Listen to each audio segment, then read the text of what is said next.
दिल्ली के Indira Gandhi international airport पर कल शाम से ही बड़े टेक्निकल फॉल्ट से हड़कंप मचा है। एयर ट्रैफिक कंट्रोल को ऑटोमेटिक मैसेज स्विचिंग सिस्टम में आई खराबी से उड़ानों का संचालन बुरी तरह प्रभावित हुआ।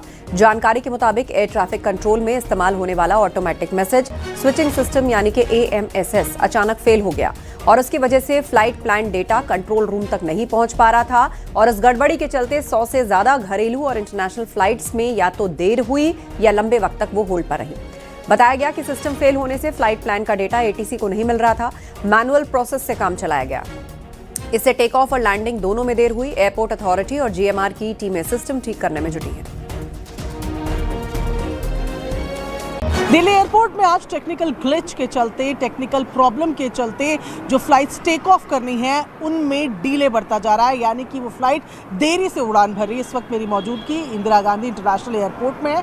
आप बोर्ड अगर देखेंगे तो इसमें आपको नजर आएगा कि एयर इंडिया की एक फ्लाइट भी जो है दिल्ली से बेंगलुरु जाने वाली वो भी कैंसिल हो गई है।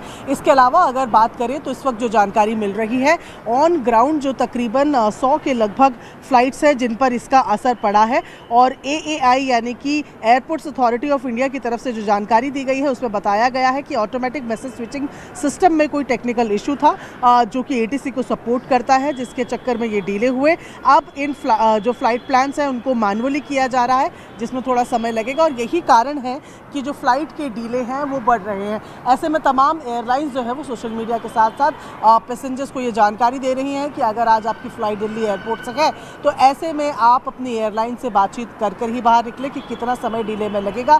हालांकि बाहर इसका जो असर है वो फिलहाल नहीं देखने को मिल रहा, लेकिन जो लोग अंदर गए हुए हैं जिनकी फ़्लाइट्स है उनको डीले हो रहा है और कुछ फ़्लाइट्स में 2-2 घंटे तक का भी डीले है। फ्लाइट रडार के अनुसार जो फिलहाल average delay time in flights का आ रहा है वो तकरीबन 1 घंटे का है। ऐसे में फिलहाल यही माना जा रहा है कि इन्हें अभी मैनुअली किया जा रहा है और ऑटोमेटिक सिस्टम जब लागू होगा तो उसके बाद थोड़ा और ज़्यादा सुधार देखा जा सकेगा।